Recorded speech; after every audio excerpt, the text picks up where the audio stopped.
What is up? If you guys are on the replay, give us a hashtag replay down below just so I know you're here. I'm super excited for our guest today. We have Brad Langan. He has been in the agency game for 3-4 years now. And just in the past 3 to 6 months, he's changed things up and absolutely blew up. Added a six-figure contract to his resume, and also landed an 8K per month deal. And that has to do with just delivering more to the clients that he signs on or currently has. So super pumped to talk to Brad. Thank you so much for being here, man. And you can take it away and introduce yourself. Right on. Yeah. So like kind of what Andrew said, been in the agency space for a while. Kind of got started a little bit different way than most. I actually was a marketer for a lead gen company with my partner. But once I kind of committed to the agency game about 2 years ago, had like a lot of the struggles, that most people have with an agency, just like taking on bad clients and over promising, not really showing the greatest results and just high turnover with clients. I was really good at getting clients, so I would constantly get like a new influx of clients, but just really high turnover because I didn't know what I was doing. And I did that for a year and a half, and I managed to make six figures like along the whole way. And that was because I pride myself on being pretty good at selling. I was just constantly reaching out to new, clients and constantly getting new clients, but losing them really fast and just not able to scale at all. And then like I talked to you about, 3 to 6 months ago, I was like, all right, like I'm married, I'm 30 years old. Like I got to get this shit together. Like I got to figure this out. So I started taking it more serious, and really what I did, two of the biggest things I'd say, and I know you're like really big on mindset. One of them was mindset. I had this mentality that I had to always like be pushing so hard. Like I got to get new clients today.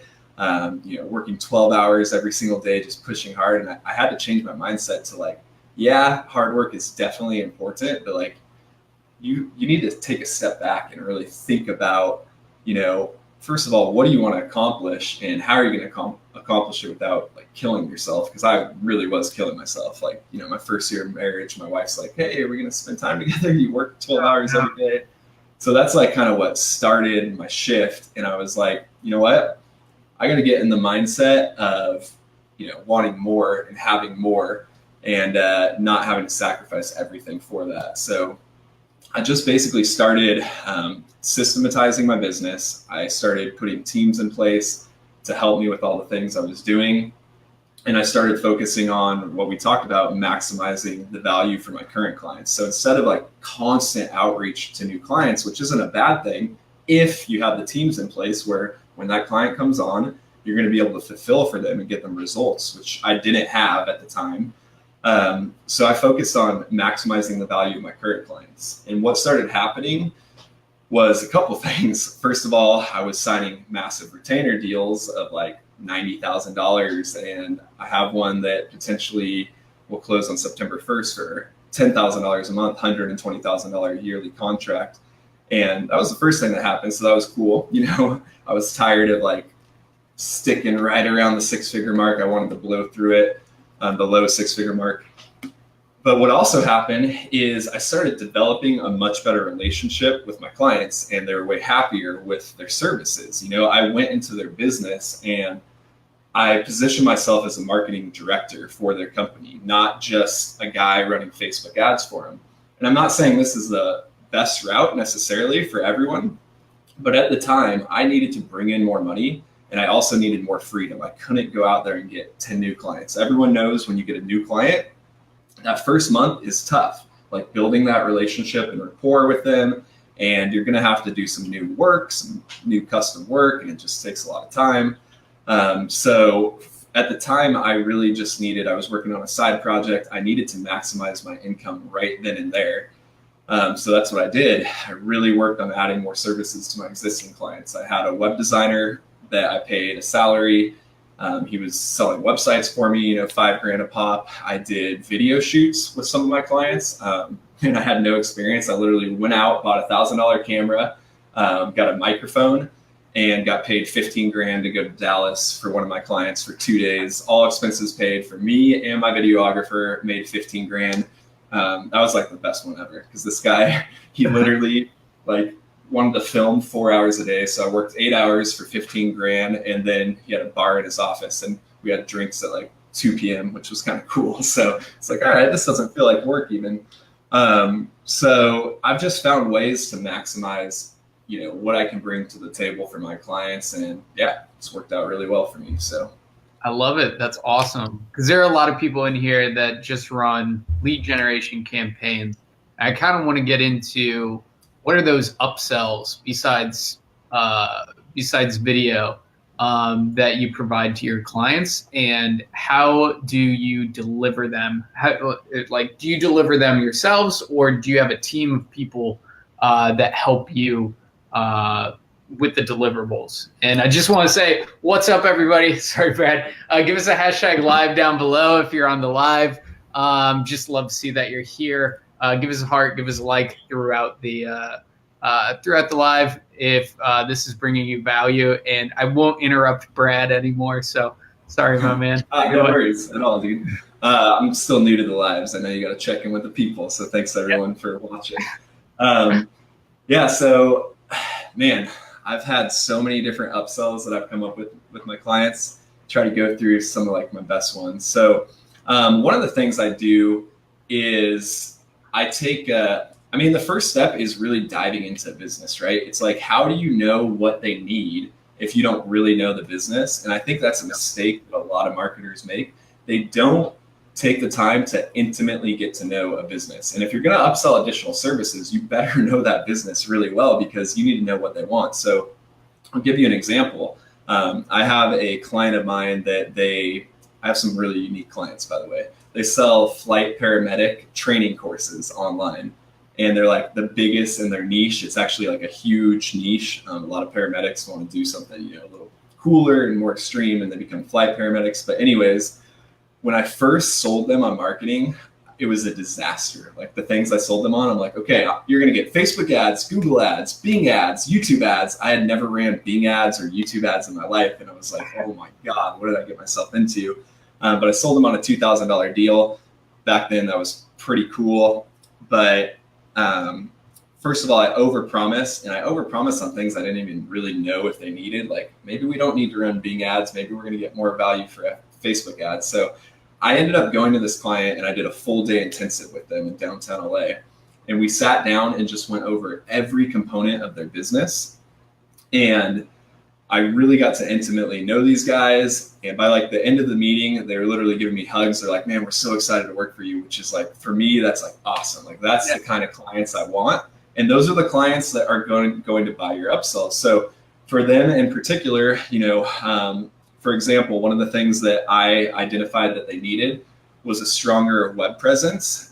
So I bought flightparamedictraining.com, and we're working on, a really targeted sales funnel site for that. That's just going to drive awareness about flight paramedic training.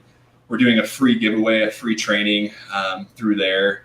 We're starting to run ads retargeting ads on the Google Ads network. So it was an upsell that I was able to sell them, and I don't even fulfill it. I don't do anything for it. The analytics guy we were talking before this hired a Google Analytics guy who ends up being really good at this stuff, and he's doing retargeting ads for me. So, it's like a tack on of $500 or $1,000 a month.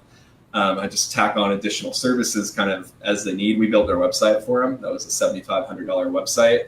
And I paid my designer, I think I pay him $25 an hour. So he finished it in 3 days. So you can do the math. It's highly profitable.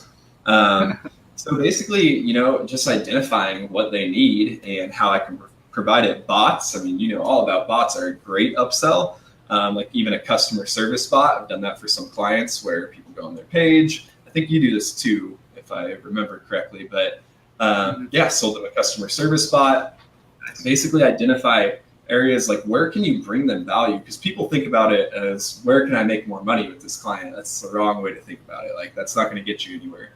Think about, and I know I just said value and we talked about how overused value is, but just find ways that you can improve their business, improve their ROI, not only are you going to have like an amazing relationship with your clients, but you're going to make a lot more per client. And, it doesn't work in absolutely every niche. For like a chiropractor, maybe there's less upsells than, a company that sells flight paramedic training. But I think there's always ways to identify opportunities. If your client's campaign isn't performing well and that it needs, just a little more oomph or explanation or personalization, like go in there and film a video with them. Like even if it's on an iPhone, help them script a video. That's another big upsell for me. I script a lot of videos for my clients. And that's been a huge one for me because it bolsters the results I can then get them, right? I mean, we have these boring image ads and now we have these like wonderfully crafted video ads. So it's bolstering the results I can get them with Facebook ads. On top of that, they're paying me more money because I'm offering an additional service to them. So, identify those areas that you can really benefit your clients. I mean, one of my biggest clients can't go into too many details about them because it's a software that's launching in like the next 2 weeks. Once it launches, I can talk specifics. But anyways, he's a software company. It's related to e-commerce, and they really needed to build a big list quick. And this is actually I posted this in the Get Clients group, and I think you commented on it. We got like, I think 8,000 bot subscribers in 1 month for him. He has a list of like 20,000 people already. And it's all from a video that I did, and I acted as his brand spokesperson. Basically, we were trying to get a video done, and he wasn't doing too well on video. He didn't really want to do video.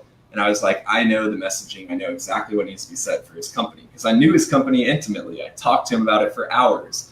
So I did a video. It's up to almost 1 million views now on Facebook. Like it's been the sole ad that we've used to build this giant list for him. And now, like, what does that client think about me? When you do something like that for a client, like he knows that the success of that campaign came down to me doing a video for him. So I'm not saying like everyone should go out there and just, slave away for every client, do everything you can. But sometimes it makes sense. For me, it made sense. I was at a sticking point and I needed to make more money. So I found ways to make more money through my existing clients. And the side effect of that was awesome.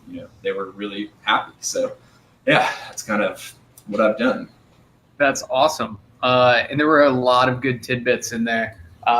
So thank you so much. And what are these? So paramedic training, what are the other weird niches that you're currently or have worked in? Yeah. So the commercial real estate investor was another one, like completely off. And to be perfectly honest, I don't like working with them, but it's been a lucrative one for me. I work with, as you know, a big chain of yoga studios that I actually decided to part ways from. It no longer made sense for me and where I'm trying to go. And part of it is that, being able to upsell and increase the value of yoga studios, there's not as much wiggle room for that. So I got really good in the yoga studio niche. I would still take them on because they're so easy, but kind of ventured away from that. That's not really a weird one. Software is the one I'm kind of currently getting into. I have a couple software clients now. Both are startups, which can always be a little scary, but the guys behind them are guys I know are going to do really well. What's another niche? Talked about flight paramedic training.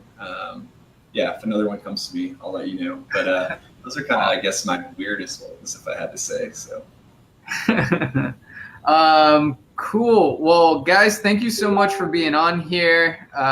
Dean, what's up? Kyle, Jason, Guy, thank you guys so much for being here. And we already have a question from Othman, who's asking, do you charge a retainer for the bot or is it a one-time fee? So it depends what he's specifically talking about. Like if we're talking about building up bot subscribers, yeah, absolutely a retainer. The customer service bot is a one-time fee, but if they want changes in management, kind of like what you would do with the website, like we have a $250 a month retainer for like standard website changes, like basic website changes. We do the same thing for like a customer service bot. That way we can manage it. We can make changes as needed. So I try to get retainers any way I can. I hate, one-time payments are literally the worst. I used to do that way too much, try to get a bunch of money up front, and it hurts you in the long run. So try to get a retainer on those, definitely. Awesome. Love it. Guys, if you're loving this information, give us a heart, smash the fuck out of that like button. Give us a hashtag value down below, whatever you want to do. We've got another question from Cheryl asking, what are you doing for the CRE client? Yep. What's up, Cheryl? Cheryl is in a group with me that we were talking about before this interview. So, nice. Hey, Cheryl, she's killing it right now. So congrats on everything. So for the CRE client, we are in a strict list building education phase. So what we're doing is I went out to Dallas where my client's located. I was telling Andrew about this. Well, I said it on the interview already. And we filmed a series of educational videos because there's a lot of regulations when it comes to finding investors. It's a commercial real estate investment company that looks for other investors. So my job is to find them investors. And you have to be really careful with that. Online, there's a lot of FINRA regulations for that. But basically what we do is an educational campaign. I had him film a bunch of trainings on all the topics that he feels are the most beneficial to his prospective investors. And essentially, we're just running a list building education campaign. You know, we've got, I think we're approaching like 1,000 people on his list. And then we have a webinar that is pushing them to, which is another great upsell, by the way. I charge at least $5,000 for creating a webinar. They still, you know, do the recording and all that, but at least $5,000 for that. And the webinar pushes to a free investment analysis where they basically will look over their portfolio for free and then see if their investments are a good fit for the prospects. So to be perfectly honest, it's a super difficult niche. If you're not really experienced, I wouldn't recommend going in there because the people they're trying to get as investors are the 1%. They're like Andrew. So there's not many of them out there. So, you know, it's kind of tough to find clients. It's not a niche that I would recommend people going into, but that's what I do. So cool. Yep. Love it. I love it. I love it. So tell me about some of those struggles that you've dealt with in the past 2 years. And you were telling me that you made kind of a mind shift or mindset shift about 3 to 6 months ago. And what did that look like? And what have you learned from some of your mistakes? Yeah, that's a good question. Mistakes are awesome because that's when you really, really learn, as you know. And I wasn't going to talk about this, but I feel like I should, so I'm just going to do it. So like, I want to say 4 or 5 months ago, I'm opening up my business banking account. Hopefully I don't get emotional, but I'm looking at my checking account and I have $160 in it. And I was like, no, like that's not possible. I bring in like at least $9,000 a month. Like this was, 4 months ago. There's no way I could have $160 in my checking account. But I started, really digging into my numbers and I was like, holy crap, like I'm not doing nearly as well as I thought. I mean, I might be bringing in a lot of money, but I'm married now. I live in Southern California, which is, as everyone knows, very expensive. Got a dog, super expensive. Just, life is, I'm becoming an adult. I'm a real life adult now. And $100,000 in Southern California really wasn't that much, especially when you don't manage your money, when you don't have a good picture of your clients, when you don't have your clients sign contracts. I had clients that they could just leave out of nowhere and there's nothing I could do about it. So it was like extremely eye-opening to me. I was like, am I trying to run a business or am I just messing around? Because that's what it felt like. I felt like I was just messing around. And I feel like a lot of agency owners might, be in that space or are going through something similar. If you want to be successful, it's not just about hard work. It's not just about education. Those are awesome things, but there's more to it. And it's a mindset shift where you decide, okay, this is what I'm going to do. And I am going to ensure that it's successful. I'm going to take all the necessary steps. I'm going to learn from the proper people, which is a huge one. And I decided, I'm going to start treating this like a business, not like a game. I was going, my income was so volatile. Like, the month before, I remember I had $15,000 in my business checking account. And then the next month I have $160. I mean, I didn't know my finances. I was doing everything wrong. And getting by because, I'm not trying to sound arrogant, but I was pretty good at selling and like, I was in the space for a while, so I was getting by because I offered a pretty good service. But if you don't have the systems in place, the organization in place, and if you don't know in your head, if you don't get your head right, and treat it as a joke, I mean, I'd go like 2 days without even doing anything for my agency. I'm like, you know what? I don't feel like working today. I didn't take it seriously. And it wasn't until I was like, all right, it started kind of with Funnel Hacking Live, where I saw you, and actually like AdCon, then Funnel Hacking Live, then, Mastermind in Denver. And it started with me getting around people that were like-minded, that were successful, that had the same drive as me, and seeing what they were doing. I mean, seriously, Andrew, like when I saw what you were doing, you're younger than me, you're better looking than me, and you did it faster than me. And I was like, shit, man, like I was super happy for you, don't get me wrong, but I was like, man, this guy blew up so fast. And it's like, what am I doing? Like, I'm just sitting back here, like messing around. Like, yeah, I'm creating some sales funnels and running some Facebook ads, but it wasn't a business. So you have to make that mental shift that like, look, if you're going to do this, yeah, grind and hustle, whatever you want to use those adjectives, like go for it. But really when it comes down to it, it's making a decision that this is what I'm going to do. And I'm going to take it really serious, because this is your, a lot of you guys aren't married. I just got married a year and a half ago, which best decision I've ever made. But it changes the game, you guys, because you have someone else that's relying on you. Not necessarily, I know it's not, it's not the traditional thing anymore, but in my position, like I told my wife, I was like, I don't even want you to have to worry about work. Like she does a lot of stuff on the side, but I wanted to be able to, be a provider, and being a provider is awesome, but it is very, very stressful. So I had to get serious, more so for my family than for myself, and I always had the fallback. I could always fall back to my parents if I needed to, or whatever I had to do, which is great. And I'm really grateful for that, but I didn't want it anymore. I wanted to get serious and start making some positive, change. And that's what I did. And sure enough, doubled my income pretty quickly. In the last month, I've added $75,000 in retainers, done pretty well. So, and it was just about getting serious for the most part. So the education was done. Most of the pre-work was done. I just had to make a mental shift. So I love that. I love that message too, man. Thanks for sharing that. Yeah, absolutely.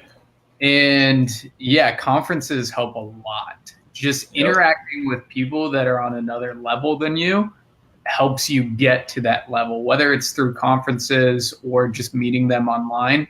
I think the big reason why my agency grew so quickly was because I networked like a mofo. I saw it. Just online, trying to learn from people that were smarter than me and investing into mentorships and all that. So that is super crucial.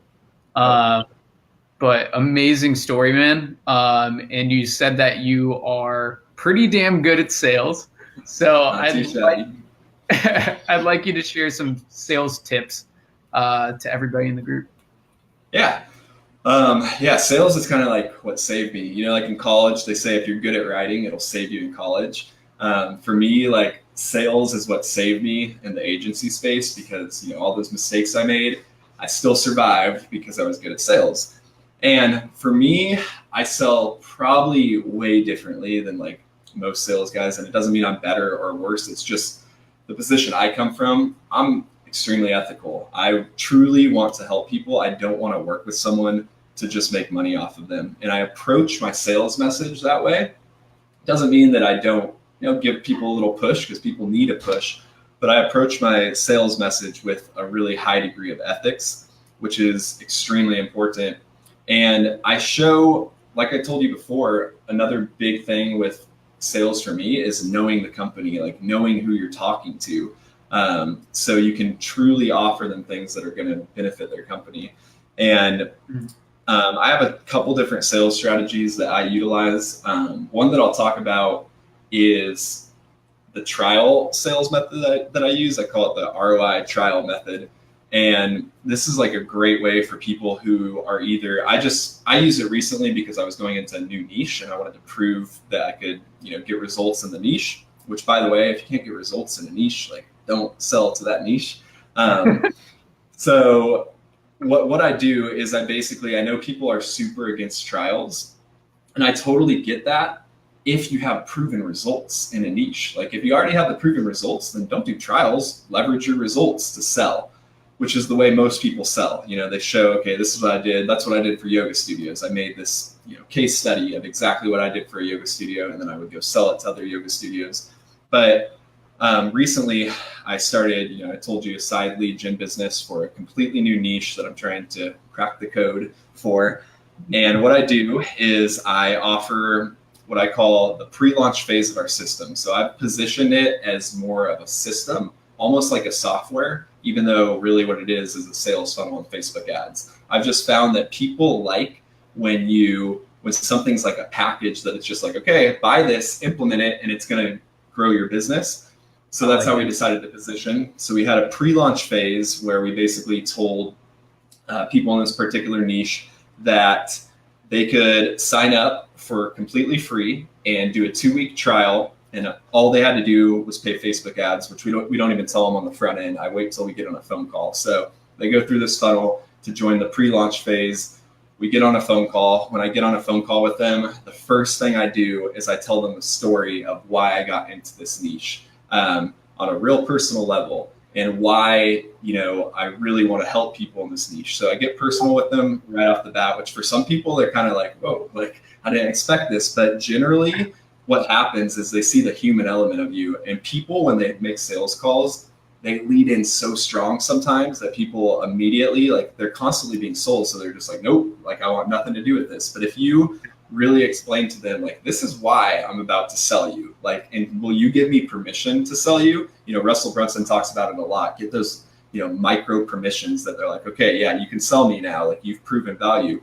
So I go in, I show them, like, look, this is why I'm passionate about helping people in this niche. I also reference all the other marketers in the niche that are extremely unethical. I'll just say the niche because this is sounding stupid at this point. Like, I'm getting into the dental niche, which I know is like a big sought after niche.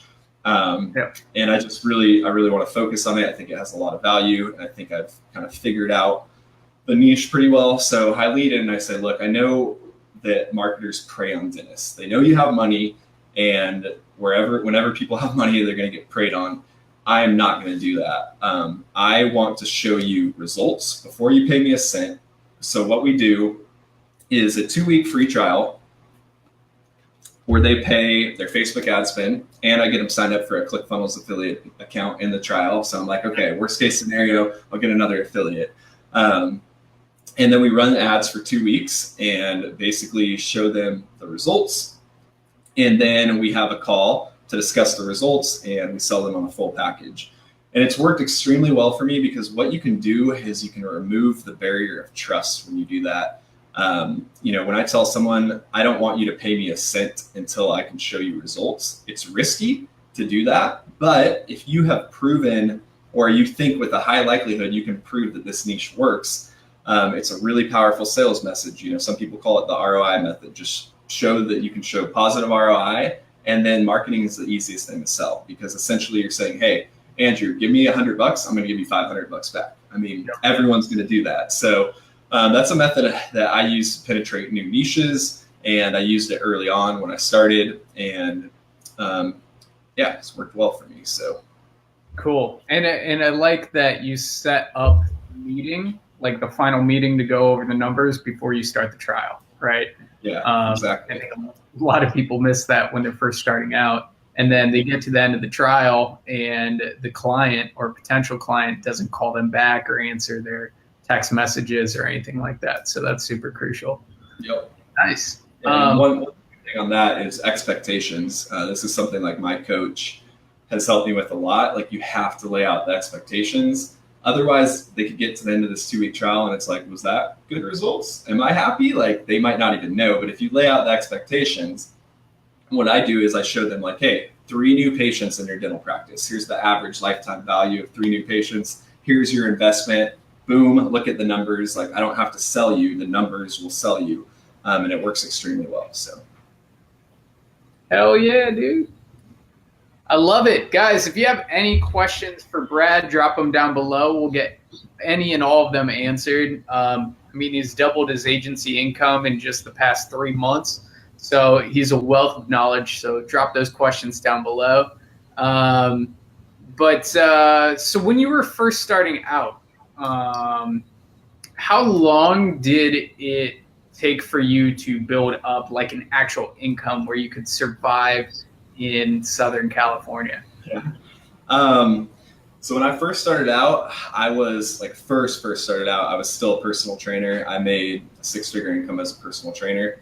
And over a year, I basically slowly stopped training and went into digital marketing. So sometimes it's hard to know. I kind of always I had to maintain a level of income. So I did that by slowly transitioning. But, my first year of my agency was super volatile. And like I said, I didn't really know what I was doing. So my income was all over the place. It literally wasn't until like the last 3 to 6 months, like I told you, that I feel financially stable because I have systems in place. I mean, some of those things, like I mentioned earlier, just contracts with my clients, especially when you have clients on $8,000 retainers, potentially a $10,000 retainer, and you don't have a contract and you invested all this energy into the research. And then after a month, they're like, oh, we're not going to continue. It's like, wow. Okay, my business just took like a $96,000 hit because I didn't have a contract. Things that simple. I started, I hired an accountant. I hired a ads analytics person that I'm now training to also manage my ads. I have contracted designers that I can tap into all the time. I started covering all the bases, so to speak. I spent a massive amount of time learning how to manage my agency in terms of tasks and getting really good at Trello. And just putting all the systems in place. Everyone talks about systems and it's kind of annoying. It's not sexy to talk about systems, but they're crucial for the success of an agency, like absolutely crucial. If you don't have them, first of all, you're going to feel stressed all the time. Second of all, you're not going to be able to scale. You're going to have a lot of uncertainty. So putting those systems in place is just crucial. So really, that's been this year. I guess we're in August now, so I guess last 8 months I began building this, and not quite there yet, not where I want to be, but inching closer. I also hired a sales rep, front-end sales rep that I'm training. Nice. So yeah, teams, systems is, how I got stability in my income in my agency. So cool. Love it. Where did you find your salesperson, your Facebook ads guy, your graphic designers? Where did you find them? So I'm always just kind of on the lookout, like when I make a connection with someone, if I get a good feeling about it, I just kind of pursue it. For example, the sales guy, he's this young kid out of Santa Monica who hit me up when I was launching my group and hit me up, and he was just like, hey, can you train me on marketing? I'll pay you. And I was like, okay, I've never really done that. It was actually in Funnel Hacking Live. I closed him at Funnel Hacking Live, and he wasn't there, but just happened to close him. And I sold them on $1,000 a month. I was like, $1,000 a month, I'll give you like 4 calls a month and I'll train you. So we started talking, we started getting into the training, and I started learning about what he did. And he was a sales rep for like a Fortune 500 company. And I was like, you think you could sell marketing? He's like, oh, I can for sure sell marketing. And I was like, all right, that's who I want to work with, the people that know they can sell. So I just gave him a chance, and he ended up closing like 3 deals for me. Like I didn't have to do anything. That was awesome. And then the Google Analytics guy, this is super recent. I was at a bachelor party like 3 weeks ago, just talking to the guys at the bachelor party, and he was asking me what I do, and I told him marketing. He's like, oh, I do marketing analytics, and I work for Oracle. And I was like, holy crap. I was like, that's insane. But now he's like going back to get his MBA, and while he's in school, he just wants side income. So I'm paying a guy who's going to make multiple 6 figures out of school, $25 an hour, because he wants to learn what I'm doing and learn about it. And he's helping me create the systems and the trainings. What happened? Can you still hear me? Yeah. Am I frozen? No, you're good. Something popped up. I don't know. So yeah, a bachelor party, my designer was a personal friend of mine. I'm just kind of on the lookout for good people that come across my way. I didn't actively go out and seek them. Now I'm going to have to get a little more active in seeking them out. I also have a VA in the Philippines. I didn't mention that, who's awesome. I just got lucky with her. I used onlinejobs.ph and just got lucky the first time. She's amazing, extremely smart, hardworking. So, I just feel like I have a little bit of a knack for reading people, and if I get a good vibe about someone, I ask them if they want to try out some things with me. I never bring on someone super intimately immediately. You have to see what they can do. My coach recommends hiring 3 people for one job, pull out the best one. That's kind of what I've tried to do too. I see how someone performs. I don't care if they have a resume, or I don't care what their experience is. Like, I see how they perform, and if they perform well, then I'm going to pay them money. Like, it's worth it to me. So yeah, I love it. And you're always talking about like what you do in your agency, and those opportunities arise when you're always talking about it. So yeah, I love it because we're all obsessed with it. So exactly. Sweet. So that's it for my questions. If there aren't any more questions down below, let's end it on this. What are 3 tips that you'd give new agency owners that you haven't talked, tips that you haven't talked about on this live yet? The number one thing, which might sound ironic because I run a concierge type agency, but the number one thing is I would niche down out of the gates. You don't have to stay niche down, but out of the gates, stay niche down so you can solve that niche's problems, figure out how to get results. And then if you want to expand out of it, go for it. But start with one niche. It's going to save you so much time and energy. And start with one service. Again, I know it's ironic because I talk about all these services that I offer, but if you're starting out, you got to keep things as simplified as possible. And then create systems, make checklists for everything you do for a client. Be clear on everything you do for a client. You have to think every bit of work, everything you sell, what does this mean tomorrow after I sell it? What am I going to have to do for them? Like, set clear expectations. Don't overpromise.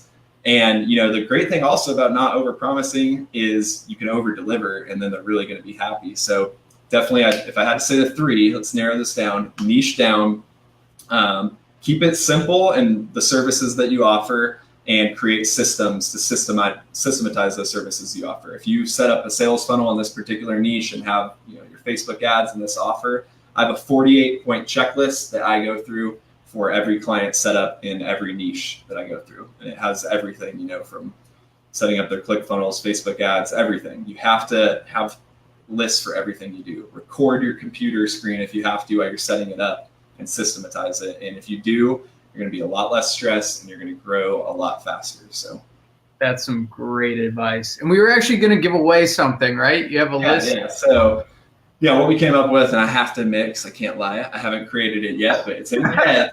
Create it for everyone who wants it. And basically what it is a list of all the different items in a business where you can offer more value to your clients and get paid more. So some of the things I talked about today, the videography and writing scripts for them, and webinars, and kind of all these things, and how I sell them to my clients. So anyone who wants it, just drop a comment, say I want it, or whatever you want to say, and I'll send you a list of ways to maximize your clients' value. So hashtag Brad hit me with that list.